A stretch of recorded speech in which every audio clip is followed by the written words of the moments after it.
Muy buenos días, muy buenas tardes, muy buenas noches, porque a cualquier hora, en cualquier momento y en cualquier lugar, mejor hablar de correr, Damián Cáceres. No nos queda otra todavía por ahora. Seguimos esperando. Esta cuarentena parece que se va a extender hasta el 26 de mayo y bueno, ya hemos visto en España que han podido salir a correr y en algunos Sí, lugares señor. del interior como Jujuy ya se está pudiendo correr con un protocolo muy cuidado. Hay que ver qué pasa acá en Buenos Aires, me parece que va para largo. Y bueno, hoy ampliamos el espectro de mejor correr. Eh, Venimos insistiendo con eso y nos metemos un poquito en la montaña, ¿no? Sí, sí, aparte está bueno, me parece, la montaña, porque en esta situación que estamos viviendo, muchos pensamos en correr en la ciudad, lo que significa Sí. correr en la ciudad. Pero bueno, el que corre en la montaña, el que está acostumbrado a correr en la montaña, yo no sé si no es todavía peor. Y voy a leer Sí. algo, como hacemos siempre, antes de presentar a nuestro invitado, algo en primera persona. Fue una entrevista que le dio a un amigo nuestro, ¿no? A Manuel Pagliacci en su momento, el señor con el que vamos a charlar ahora, que es un referente del Ultra Trail, y decía, corriendo en la montaña podés unir gustos que tenés desde chico. En mi caso, disfrutar de la naturaleza, de la actividad física, de compartir momentos únicos con amigos. El éxito deportivo ayuda a abrir nuevos horizontes, pero está más claro que no es lo esencial de este deporte. Pero me quedo con disfrutar la naturaleza, la actividad física, compartir momentos únicos con amigos. Justo Gustavo Reyes, lo que no podemos hacer en este momento. ¿Cómo estás viviendo toda esta situación? Bienvenido a Mejor Correr por estos días llamado Mejor Hablar de Correr. ¿Cómo estás? Bueno, como vos decís, acá estamos encerrados, esperando que se abran de a poquito ciertas actividades. Calculo que yo estoy en mi caso acá en Neuquén Capital, así que calculo que tendré vía libre antes que ustedes, ahí en Buenos Aires, por el tema que ya hace 7 días que no hay casos ni nada de coronavirus. Así que se está flexibilizando un poquito ya la salida laboral y bueno, la parte de actividad física seguramente en unos días ya tendremos el vía libre. ¿Qué haces Esta vos? presentación, sí, No, Gustavo. no, dale, Dani. No, que esta presentación que hacía con esto del disfrutar de la naturaleza, Sí. ¿lo sentís así? ¿A vos te pasa un poco eso? Un hombre que vive en la montaña prácticamente, que como que es todavía más duro. Eh, Hay que tener mucha paciencia. Justamente el tema de correr en la montaña, ultras, maratones y demás, sí sentís esa falta de actividad, pero también te da esa paciencia de saber que hay que aguantar unos días y ya se va a volver. Uh -huh. Eh, pero sí, o sea, obviamente hace falta muchísimo el entrenamiento. Justo venía a 2 semanas de que se decrete la cuarentena, tenía un gran objetivo ahí que eran 100 millas en San Martín de los Andes, así que venía con entrenamientos largos, muchas salidas de 5 o 6 horas y parar a cero de golpe, eso sí costó, las primeras 2 semanas costó bastante y después, bueno, justamente me fui adaptando y tratando de reinventarme con un poco de actividad física dentro de casa. Gustavo, vos, no sé si tenés conciencia, nosotros nos conocemos ya hace bastante tiempo, que vos marcás, a mi entender, ¿no? Como periodista, no soy especializado en la montaña, creo que Mauri es el más especializado en la Argentina, pero vos marcás un antes y un después en esta disciplina, en el corredor de montaña. ¿Sos consciente del lugar que ocupás? Porque si bien atrás, antes que vos hubo muchos referentes históricos, pero vos marcaste un quiebre en lo que es las carreras de montaña. ¿Sos consciente de eso? En lo personal no, o sea, y tampoco me interesa mucho, digamos, o sea, siempre lo digo que por ahí el tema de que te toman como referente te implica también mucha responsabilidad, de la cual yo muchas veces no me hago cargo. Vos lo sabés bien que también sumado a que soy deportista además, he sido bastante protestón, digamos, en redes sociales y demás para defender nuestro deporte y eso ha quitado un poco, digamos, de la parte de logros deportivos que he tenido y demás y también mucha gente nueva que conoció esa faceta, digamos, de redes sociales y que se olvidan todo lo que veníamos trabajando y armando desde hace muchos años en el tema de la montaña. Yo sé que entre ustedes dos se conocen y mucho. Damián dice que te conoce a vos como nadie, pero vos dijiste que vos también lo conocés a él como nadie, así que después por ahí a lo largo del programa me vas a contar alguna aventura del señor Cáceres en la montaña. Pero yo me pongo en el medio, me imagino que con Juanchi, nuestro productor, también, y vamos a ponernos en ese lugar de querer conocerte. Vos acabás de definir dos facetas tuyas. Ya después te voy a preguntar la del protestón también, porque quiero saber qué te hace protestar, qué te hacía protestar, qué te hace protestar y seguramente qué te hará protestar. Porque hay gente que lo lleva en el alma porque quiere mejorar, pero también marcaste la otra de los logros. Si vos tenés que, para aquel que no es Damián Cáceres, que es alguien que está escuchando el Club 94.7 ahora, Mejor Correr, y dice Gustavo Reyes, si vos tenés que marcar el pico máximo de tu carrera, el triunfo o no triunfo, porque son los triunfos a vos te dejan cosas. ¿Qué acontecimiento marcás de tu carrera como referencia? Mira, yo vengo de una generación que no había muchas redes sociales, que había muy pocas carreras en Argentina así de referencia importantes.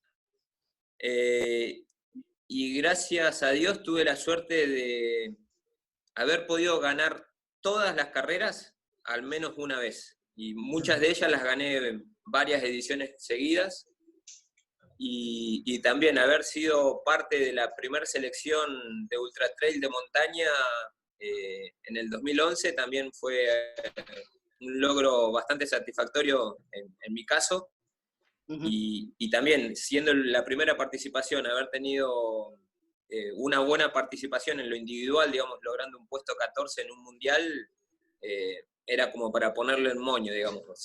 Pero justamente como no me llevo mucho por el tema de los logros deportivos, que es algo más que lo tengo así, digamos, en el día a día, yo seguí corriendo y seguí sumando nuevas aventuras. Me fui atreviendo a pesar de andar bien en el tema de la montaña, en el trail running, hace un par de años que estoy tratando de vivenciar otro tipo de deportes, o sea, combinar el trail running con el ciclismo, con el kayak y hasta un tetra de Chapelco hecho sin saber esquiar y sin saber remar.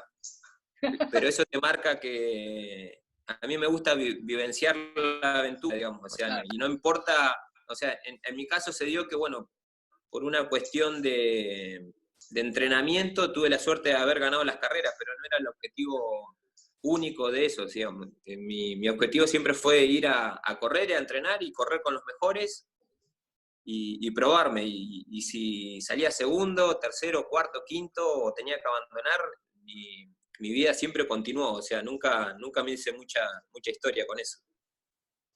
Vos marcás 2011, digamos, como el moño, ¿no? Pero yo me transporto 7 años antes, 2004, 2005, 2006, 2007 y 2008, ganaste 5 años seguidos el K42. Pero antes de ganar ese K42, te costó ganarlo. ¿Por dónde empezaste vos, digamos? Porque vos no sos corredor empezaste a correr a los 14 años, más o menos, 13, 14 años. Antes, ¿qué hacías? Para la gente que no te conoce, básicamente. Y yo desde la infancia, desde los 5 o 6 años, pasaba por al lado de un polideportivo, veía actividad física y me metía. Eso me permitió básquet, vóley, fútbol. En ese tiempo estaba softball. O sea, en la infancia tuve la suerte de poder estar mucho en los deportes colectivos, que eso también te enriquece bastante el bagaje motor, te ayuda a desarrollar muchas capacidades, digamos, que después en el running se vuelve bastante monótono. Entonces eso me permitió también ser bastante dúctil, digamos, para los deportes después de grande. Y cuando empecé, digamos, con el tema de correr, empecé específicamente con la parte de pista, de atletismo, en velocidad, 100 y 200 metros, y salto en largo. Y eso también, por la técnica de entrenamiento que requiere y demás, lo pude después a los 17, 18 años que comencé con la montaña, lo pude trasladar ahí y también sirvió para adaptarme mucho mejor al terreno. Gustavo, todo esto que le contás a Damián, ¿fue en Neuquén? Yo hasta los 20 años estuve en Cipolletti, es al lado, pegadito, 8 kilómetros nos separan. Pero hay que cruzar el puente, hay que cruzar el puente, ¿no? Exacto, hay que cruzar el puente, pero bueno, Cipolletti lo que tiene de particular es que es llano, un pueblo totalmente llano. Claro. Y Neuquén sí tiene lo que nosotros llamamos barda, que son... las bardas. Sí. Son montañitas chiquititas de como muchos 100 metros de desnivel. Y bueno, esto que contaba Damián, haber llegado a correr el K42 y ganarlo en la primera participación y después tener la suerte de repetir 4 veces más, costó bastante porque eso todo lo hice en Cipolletti, o sea, entrené en el llano para ir a correr a la montaña. Claro, claro.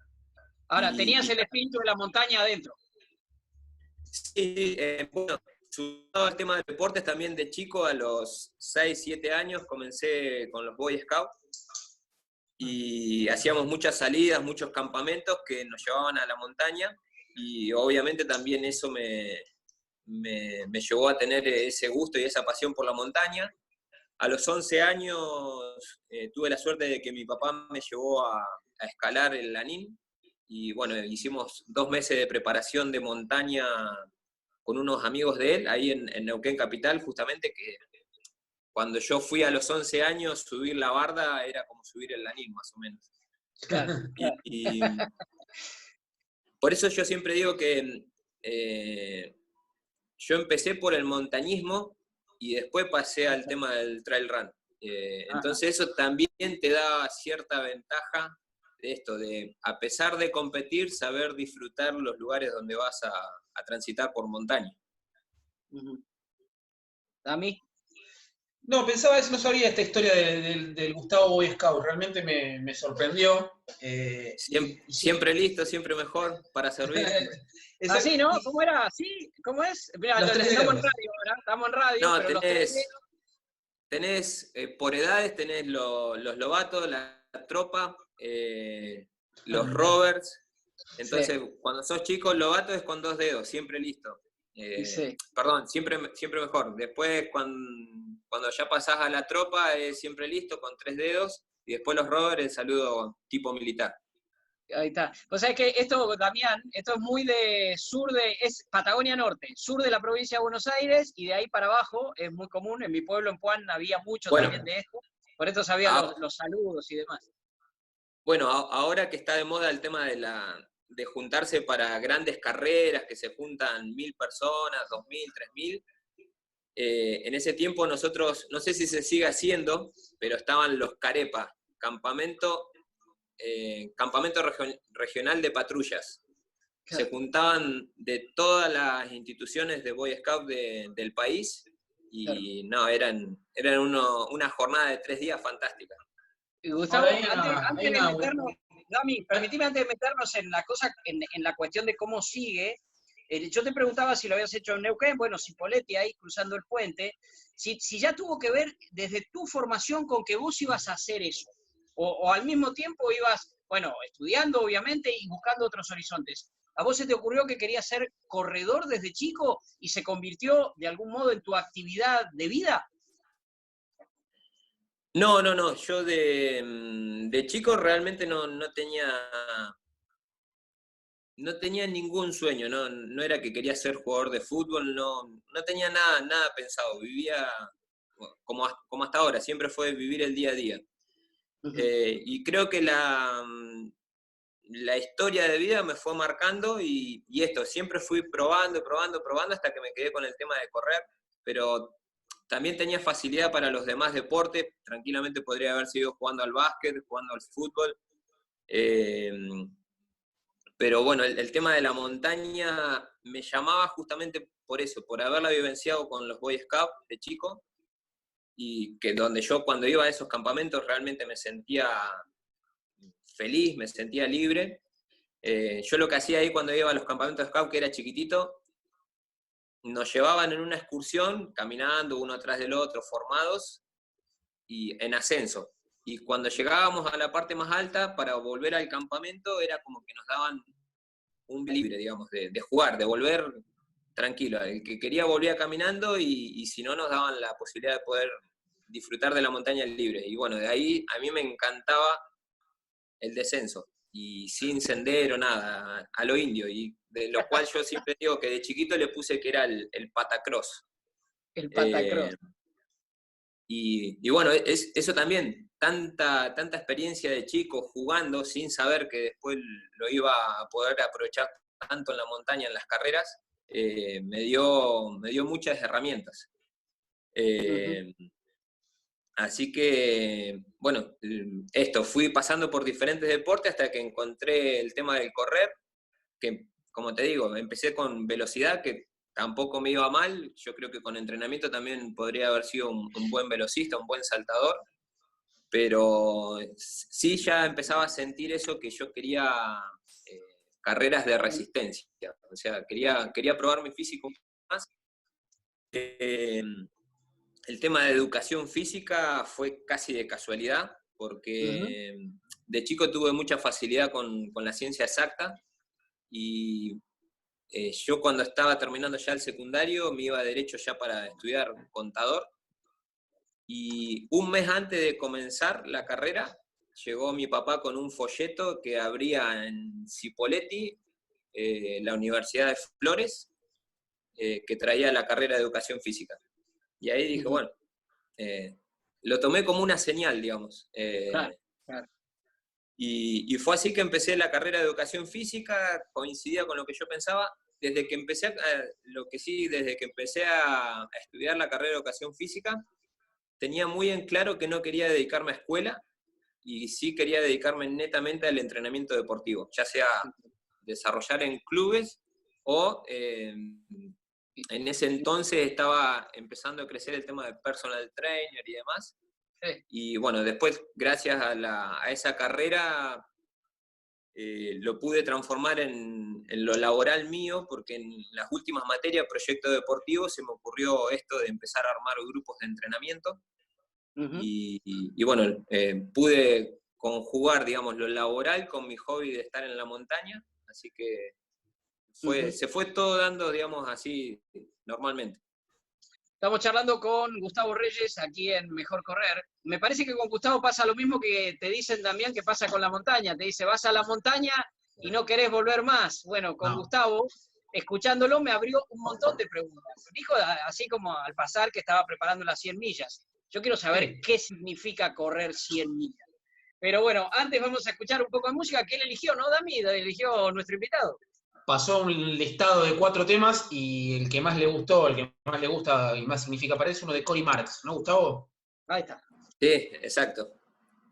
Ahí vamos entonces, y ya seguimos aquí en Mejor Correr charlando con Gustavo Reyes. Aquí en el llano estamos nosotros, pero charlando con él es como si estuviéramos en la montaña.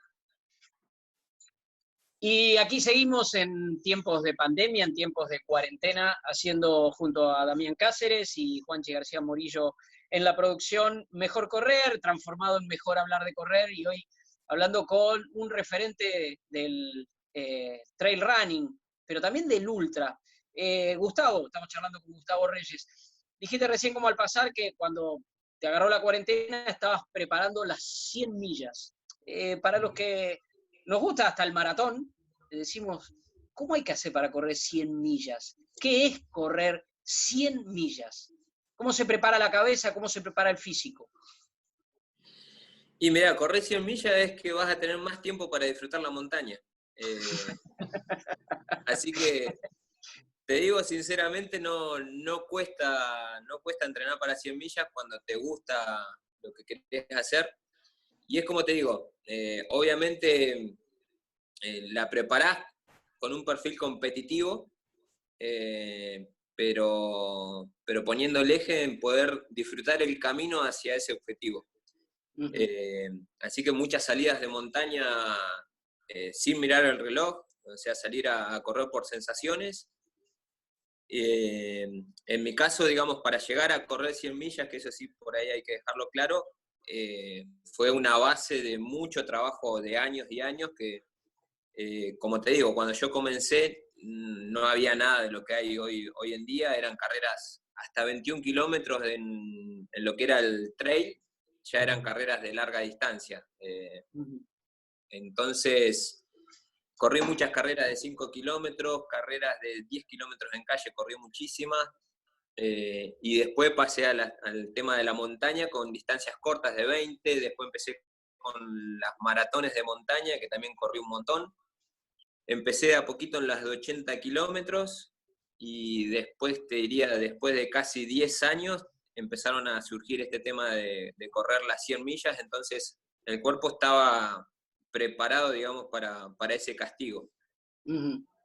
Ahora, Gustavo, así al pasar deslizaste, pero aclaro que para correr 100 millas hubo una preparación previa. Yo noto y conozco, me parece, que hay un mensaje no encriptado tuyo que es, macho, para correr tanta distancia hay que prepararse, porque vos has sido muy crítico de esta masificación de las carreras de montaña, en el sentido de que muchas personas con muy pocos kilómetros se largan a correr muchos kilómetros.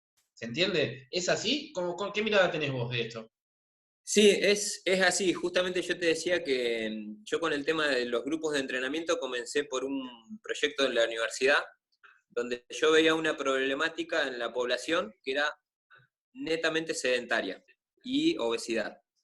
Entonces, el objetivo de ese proyecto fue justamente sacar a la gente del sedentarismo, sacarlo del tema de la obesidad y empezar a activarlos. Luchas con kinesiólogos, traumatólogos por el tema de las lesiones que se generaban, pero ellos no entendían el trasfondo del proyecto, que era, prefiero que se lesionen y demás, pero sacarlos del tema del sedentarismo. Y hoy en día, hace unos años, digamos, ya empezamos a ver la problemática, es que ya la gente corre, pero no tiene filtro y ponele, vos sos profe y le decís, no podés correr tanta distancia, tenés que ir de a poco sumando kilómetros para darle tiempo de adaptación al cuerpo. Y si vos les decís eso y a ellos no les gusta, se van a buscar a otro profe. Y si ese le dice que no, van a ir a buscar a otro profe hasta que le diga que sí, que pueden. Entonces, hoy en día me pasa de ver gente que hace 1 año y medio, 2 años empezó de 0 a correr en la montaña y pasaron del primer año a lograr distancias de 20, pasar a una sola carrera de 40 kilómetros en la montaña y de esa sola participación salen a un ultramaratón. Y el cuerpo al principio se lo va a bancar, 1 o 2 veces lo puedes someter a un esfuerzo grande, después lo vas a terminar rompiendo sí o sí, y no es que lo estropeás y se recupera rápido, o sea, podés sufrir riesgos bastante severos, al nivel cardíaco también, no tiene adaptación, el tema de muscular, ligamentoso y demás, o sea, son procesos que tienen que ir muy de a poco. Hoy en día hay varios de los profes que estamos a cargo de grupos que vamos por esa misma línea y muy marcado es que te lo da justamente el tema de la docencia. También lamentablemente hay mucha gente que se ha alargado a tener grupos de entrenamiento sin tener capacitación, o sea, por ahí con cursos de 6 meses o en el caso que ni siquiera han hecho ese esfuerzo y solamente son ex corredores que aplican lo que ellos hicieron. Gustavo, te escucho y el paralelismo con el running de calle es total, tanto en lanzarse a distancias, que en el caso del running es maratón, el objetivo de correr los 42 kilómetros, como en el caso de entrenadores que no son entrenadores. Ahora, mi pregunta, y siendo vos un especialista del trail running, es, en ese sentido, ¿es aún más riesgosa la montaña por ciertos aspectos en cuanto al lanzarse así sin tanta preparación? Y en todo caso, ¿cuáles son los riesgos de la montaña? En ciertos aspectos puede ser más riesgosa y en otros no. El tema de la montaña, o sea, yo siempre digo, yo voy a sufrir siempre más un 21 de calle, una media maratón de calle, corriéndola, digamos, a alta intensidad, que correr 40 kilómetros en la montaña. Porque la montaña, por más que sea intenso, te da esos pequeños momentos de recuperación al cuerpo, digamos. En cambio, en la calle vos salís a marcar un ritmo de carrera y se mantiene sostenido hasta el final de la misma, y también tenés la gente mucho más presente, digamos, a los competidores, entonces tu cuerpo no se relaja porque siempre ve, digamos, una zanahoria adelante para salir a buscarlo. En cambio, en el tema de la montaña, por ahí capaz que tenés un momento que perdiste al pelotón y no viene nadie atrás, y bueno, sin darte cuenta estás bajando un poquito la intensidad y llevándola. En la montaña también te fatigás y bueno, caminar en un vida, pero en la calle no te da respiro. También hay un tema, me parece, Gustavo, que en la calle vos abandonás, te tomás un taxi y volvés, ¿sabes lo que pasó en el maratón de Rosario hace 2 años, que fue un temporal con casi temperatura bajo cero, pero en la montaña te agarra arriba una temperatura bajo cero y te puedes morir? Sí, justamente, o sea, por eso es el tema justamente de ir de a poco subiendo en distancias y quedarse y probar esa distancia. Cuando ya tenés más o menos la distancia cocinada, a esa misma distancia le podés ir agregar dificultad. Yo, en mi caso, como se puso de moda el tema de las ultras, yo también soy organizador. Y al ver eso, dije, prefiero empezar a hacer carreras más cortas, 25, 50 kilómetros, y poner por ahí un poquito más de intensidad, a hacerlo en una carrera de 100 o 120 kilómetros, que es más riesgoso, digamos, para someterse a esa distancia. Decir se puso de moda. El ultra se puso de moda, el trail running. Me encantaría tener tu visión de atleta, entrenador y organizador de esa moda. Desde esos 3 lugares, ¿por qué esa moda? ¿Cuál es el secreto de esa moda? ¿Tenés tiempo, sí? Sí, claro, el programa es tuyo. Mejor hablar de correr se llama esto. No, mirá, te voy a tratar de sintetizar, que es para hablar horas y horas y horas. Sí. Desde el punto de vista de atleta, digamos, para el corredor común, promedio y demás, se puso de moda por una cuestión de redes sociales, de buscar estatus a través de la foto de la montaña, de despreciar distancias, de, qué sé yo, si corre 20, lo que estás mirando y decir, maricón, no corre 50, pero que corre 20, corre a una intensidad alta. Claro. Y quizás no le gusta el tema de correr distancias largas y prefiere correr distancias cortas. Entonces, no se respeta eso. Y después las mismas organizaciones te van pinchando como diciendo, bueno, ya pasaste por los 40, te pongo 70, bueno, ya cumpliste los 70, te pongo 100 y demás. O sea, jamás se te dice volvé a correr la misma distancia o te ponen por ahí una tentación en las distancias cortas. O sea, en el caso de los atletas de elite, la premiación en efectivo siempre va a estar en las distancias largas y no en las distancias cortas. Claro.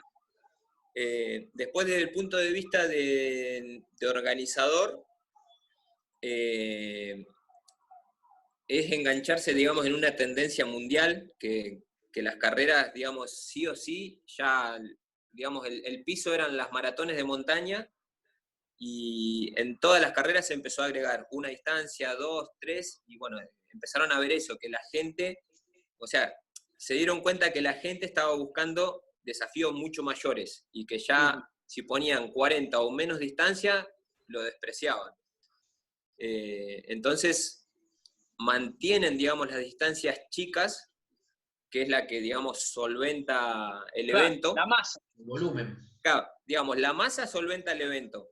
Si el corredor de ultra no es negocio para un organizador. Claro. Por eso el hecho de que 10, 21 y hasta 42 kilómetros tienen por ahí 3.000 corredores, y en las otras distancias juntan, entre las 3 distancias, juntan unos 600 más. Claro. Y después, bueno, me dijiste atleta, organizador y... Y entrenador.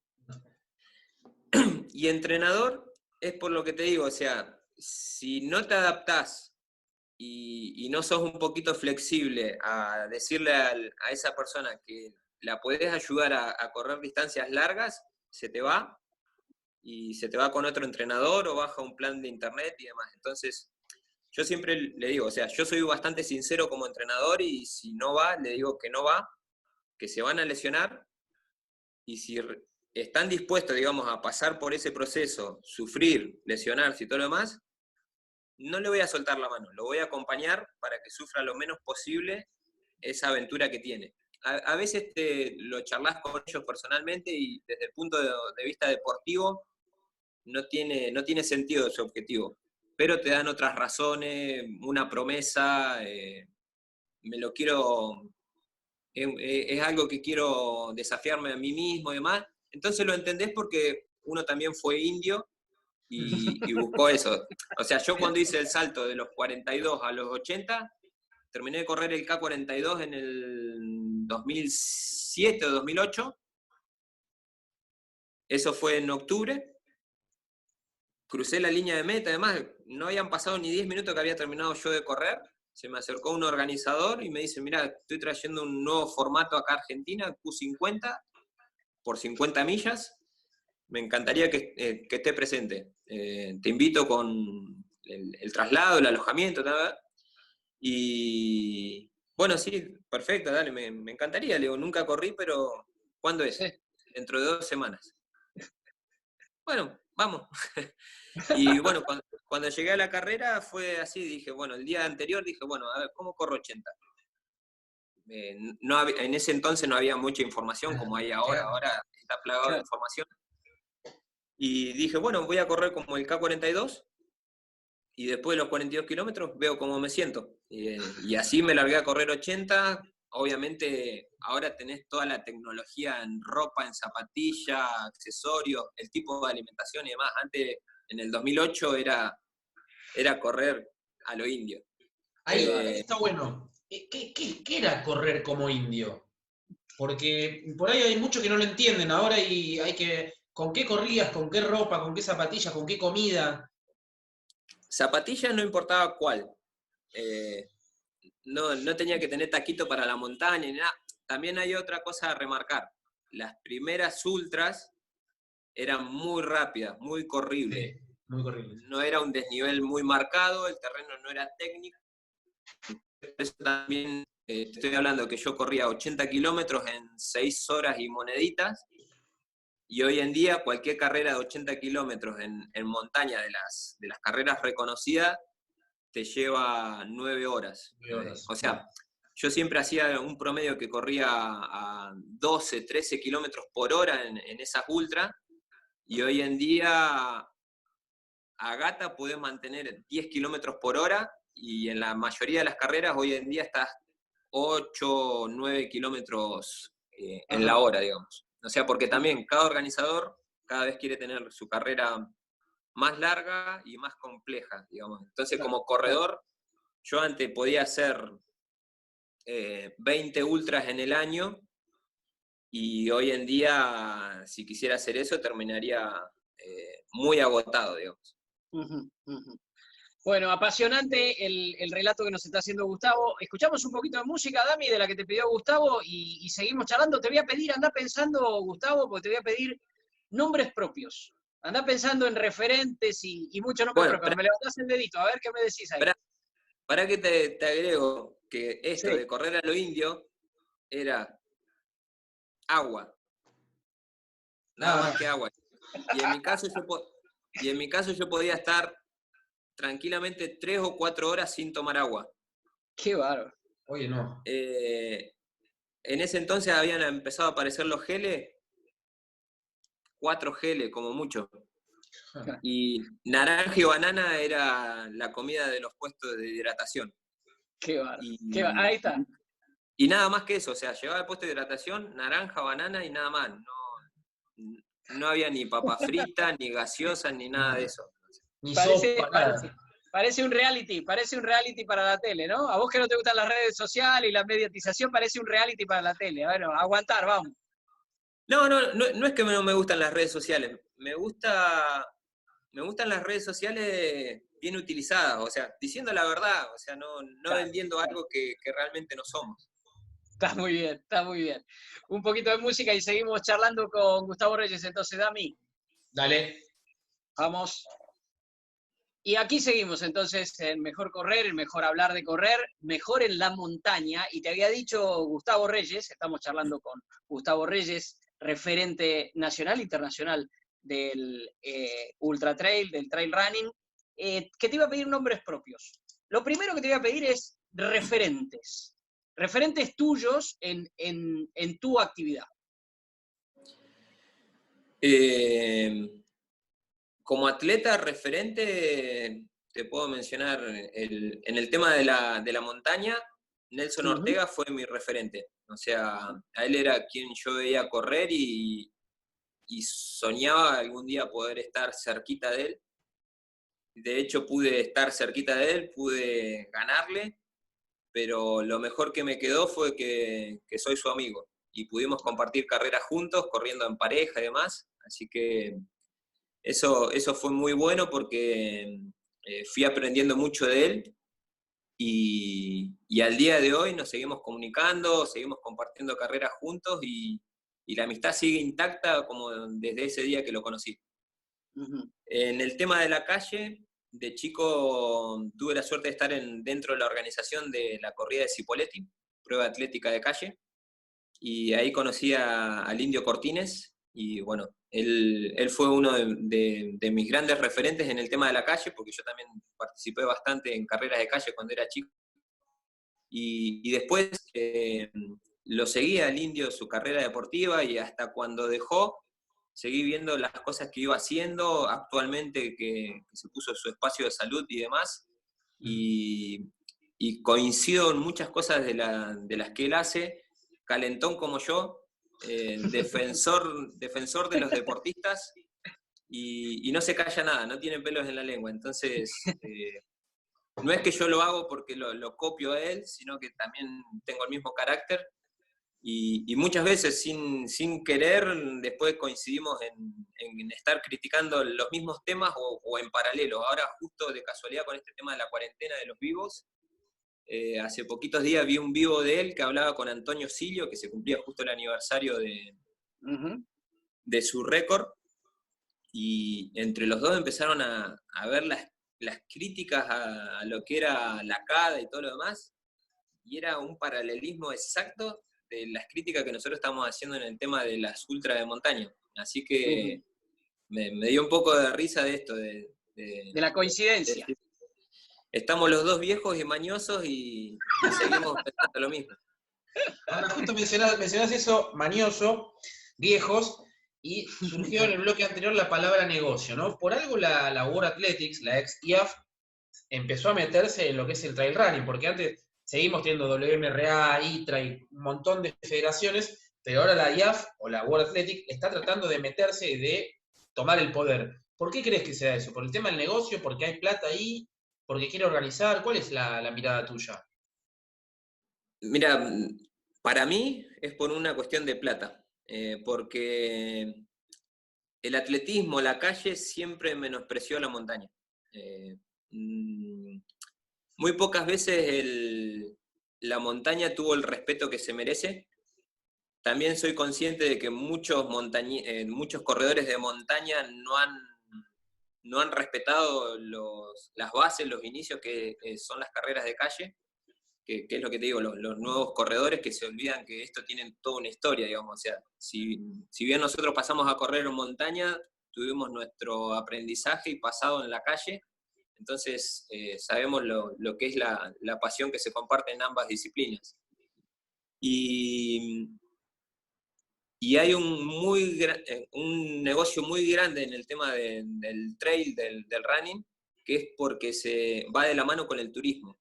En la calle está de moda el tema de ir a las maratones de Nueva York y demás, o sea, hacer el tema de las giras de las 6 maratones, pero es un público acotado, digamos, a lo que es en comparación con el trail. dentro del trail tenés muchísima logística y muchísimos costos que se multiplican ampliamente por sobre la calle. Vos en el tema de la calle podés ir a un lugar el día anterior, competir y ya te volvés a tu casa. En cambio, con este tema de las ultras de montaña, que hay que estar tanto tiempo y demás, ya las carreras se volvieron, digamos, en las vacaciones de la familia. Claro. O sea, si es alguien de la zona, digamos, va a tener poquitos días, pero si es alguien que viene de afuera y que va a hacer un gasto enorme, prefiere en vez de estar 3 días, estar una semana. Y después, bueno, la frutilla del postre, digamos, a nivel internacional es el maratón de Mont Blanc, el ultramaratón de Mont Blanc. Y que, bueno, que todos vieron ese gran negocio y todos quieren tratar de emularlo, digamos. O sea, ahora han salido otras empresas, digamos, a tratar de ir por el mismo camino. Y cada vez hay más corredores. O sea, pero bueno, este tema de cuarentena va a hacer frenar todo este auge que estaba teniendo la montaña. Mencionaste Mont Blanc, Gustavo. ¿Mont Blanc es a la montaña lo que Nueva York es a las maratones? En el tema de logística, show y demás, es justamente ese. Pero después también, cada corredor después va a tener su preferencia, pero si tratamos de buscar un punto intermedio, Mont Blanc es la referencia para todos. Gabo, te propongo un juego, se me ocurre, Dani. Decimos que Nueva York es Mont Blanc. Boston, la histórica, ¿cuál sería? La carrera de montaña. Y te tenés que ir para el lado de Estados Unidos, la Western State. Ajá. Claro, porque tiene que ver con lo legendario, tiene que ver con la dificultad, tiene que ver con esa cuestión de que, bueno, acá vienen los que corren de verdad. Sí, y la gran diferencia entre Mont Blanc y Western es que Western no se dejó llevar por la moda. Ahí voy. Y dijo, acá corren 400 personas y dentro de 10 años van a correr 400 personas. No se vuelven locos, digamos, por el tema de la cantidad de corredores que pueden meter, digamos, dentro de la carrera. Es no un variaron la paralelismo distancia. Directo con Boston, ¿eh? Es un paralelismo directo con Boston. Exacto. Bueno, Estados Unidos lo que tiene es eso, que tiene un gran respeto, digamos, por la historia de cada carrera, tiene un gran respeto de los corredores y de cuidar a sus corredores, digamos. O sea, muchas veces acá en Argentina la gente no te valora, digamos, como se debiera y te valoran mucho más afuera. En mi caso, cuando empecé a correr en España, me sentía mucho más apoyado, digamos, afuera que acá mismo en Argentina. Acá en Argentina siempre había que pelear, que remarla y demás.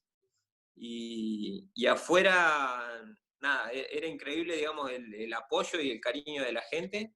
En Estados Unidos, yo sin saber hablar inglés y demás, también, o sea, siempre fui bien recibido y también te respetan a vos como corredor. O sea, vos vas a una competencia y por X motivo tenés que abandonar y no te van a apuntar con el dedo diciéndote, no, este es un maricón, este es un pecho frío y todo lo demás. O sea, te aplauden por haber querido intentar ese esfuerzo. En mi caso fue en una carrera en Leadville, que también es una de 100 millas, también otra de las históricas de los Tarahumara y demás. Hay mucha historia detrás de esa carrera. Sí. Y en la última participación que fui, a pesar de los años, salí a correr a lo indio, sin reloj, sin nada. Ibas primero. Me acompañó Mauri en ese entonces. Y sin darme cuenta, como iba sin reloj y demás, fui casi los primeros 80 kilómetros por debajo del récord de la competencia. Sin saberlo, sin buscarlo. Yo me sentía bien y iba disfrutando. Y bueno, después la pagué. Tuve que ponerme a caminar, me resentí un poquito de una lesión que tenía y demás. Terminé la carrera caminando, corriendo, en 20 horas, posición creo que 15. Y al día siguiente es lo que te digo, yo no entendía mucho en inglés. Al día siguiente iba caminando por la calle y, bueno, me contaba Mauri que la gente, nada, paraban, me saludaban, me hablaban y Mauri más o menos me traducía. Y todo el mundo me felicitaba por haberle puesto esos huevos de tratar de bajar el récord que lleva años y años sin ser batido.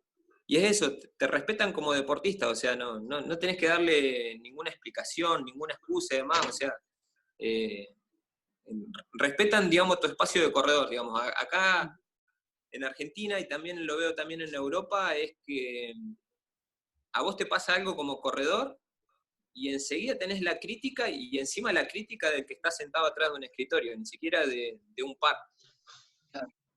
Gustavo, se da un fenómeno en las carreras de montaña que no se da en la calle. Y a vos te ha pasado, hay muchas fotos que para mí son emblemáticas, que son llegadas tuyas con tu sobrino, ¿no? 1 y 2, 2 y 1. Los dos deciden compartir el primer puesto. Eso en la calle no se da. ¿Por qué se da eso en la montaña de correr, tirar toda la carrera juntos y no matarse en los últimos metros para ver quién se queda con el primer puesto? Y eso sí se da en la calle. Bueno, en la calle sí, tenés razón, no lo he visto, pero en la montaña también está esa competencia de que capaz que tiraron casi toda la carrera juntos y son muy poquitos los casos que realmente se permiten compartir esa llegada en conjunto.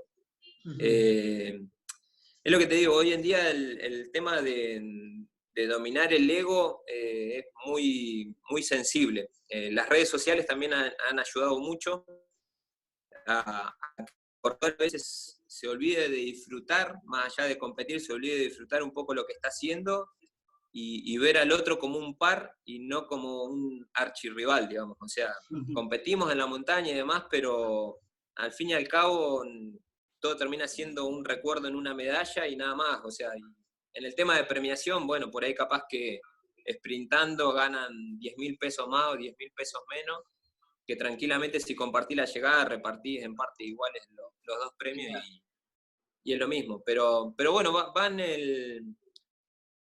también en la vivencia de cada uno, cómo llegó al deporte también. En el caso de Franco fue de la mano conmigo desde chiquitito, entonces también no le ve el sentido de él a competirme a mí. En muchas de las carreras que llevamos juntos no fue que lo planeamos de salida. Corremos a ritmos diferentes, o sea, corremos diferente en la montaña. Sí. Digamos, después de ciertos kilometrajes, por dos caminos diferentes llegamos al mismo ritmo. Y no tenemos cómo sacarnos ventaja. Pero también cuando nos vemos juntos, o sea, realmente no sentimos la necesidad de picarnos. Hemos tenido un par de carreras ahora último, donde Franquito me ha ganado, que justamente yo lo voy corriendo y si me siento con alguna molestia y demás, le digo, andate, porque justamente él no se quiere ir, se quiere quedar conmigo, acompañándome, que tal otro, y no, yo le digo que se vaya. En los mundiales yo he tenido más suerte que él, me ha pasado a mí de ganarle a él. Es más, la última participación que tuve en Italia, en el último mundial que fui, él salió mucho más adelante de lo que yo iba con un ritmo más tranquilo, y sabía que quería apretar después, y faltando 10 kilómetros lo crucé en una trepada, que justamente yo quería que se viniera conmigo, íbamos a estar segundo y tercero dentro del seleccionado argentino, y no, estaba muerto, y también él tuvo el mismo gesto conmigo, me dijo, nada, olvídate de mí, andá y hacé tu carrera. Así que por eso te digo, o sea, las llegadas que hemos compartido no es que lo pautamos de antes, o sea, se da ahí en el momento, pero también tenemos en claro que las carreras para nosotros no son nuestra vida, digamos, no son nuestro objetivo. Es como vos decías al principio, lo nuestro es que gracias a eso tenemos amistades, tenemos experiencia, tenemos vivencias, y nada, en alguna carrera ganarás un poco más de plata que en otras, y en la que abandonás, te quedás con el viaje, haber ido en auto tomando unos mates y ir a lugares que te gustan. Bueno, llegamos al final, ¿eh? Llegamos al punto de partida. Vos mismo lo hiciste, Gustavo, haciendo referencia al comienzo de esta linda charla. Y de mi parte, repito, lo que me dicen todo el tiempo, vení a correr a la montaña, que una vez que corres no bajás más, es un viaje de ida a la montaña, prometo que lo voy a hacer, pero si a algo abona esa teoría es esta charla con vos. Escucharte, aparte con todos los matices, Gustavo, eso es cierto, lo sabía por Damián, que te conoce mucho, y sos de esa estirpe, de la del Indio Cortines, la de Antonio Silio, la de Luis Migueles también, Claro. gente que ha vivido esto desde adentro y que tiene una mirada crítica, pero crítica en el buen sentido, crítica constructiva, para ayudarnos a todos a crecer. Sabé lo que te admiramos mucho, con Damián acá somos gente que corremos por pasión, porque nos gusta, porque nos hace bien. Muchas de estas cosas que leí tuyas las sentimos, uno se siente mejor físicamente, pero ustedes para nosotros son una especie de superhéroes. Por eso también muchas veces la pregunta sorprendida es ¿cómo haces para correr 100 millas? Gustavo, ha sido un placer tenerte aquí en Mejor Hablar de Correr. Bueno, les agradezco por este espacio y como vos decís, cuando quieras venir por montaña, hay mucho por acá. Dale. Damián, Juanchi, volveremos con más Mejor Hablar de Correr en estos tiempos de pandemia y nos seguimos dando ciertos lujos. Adiós, Chao. compañeros.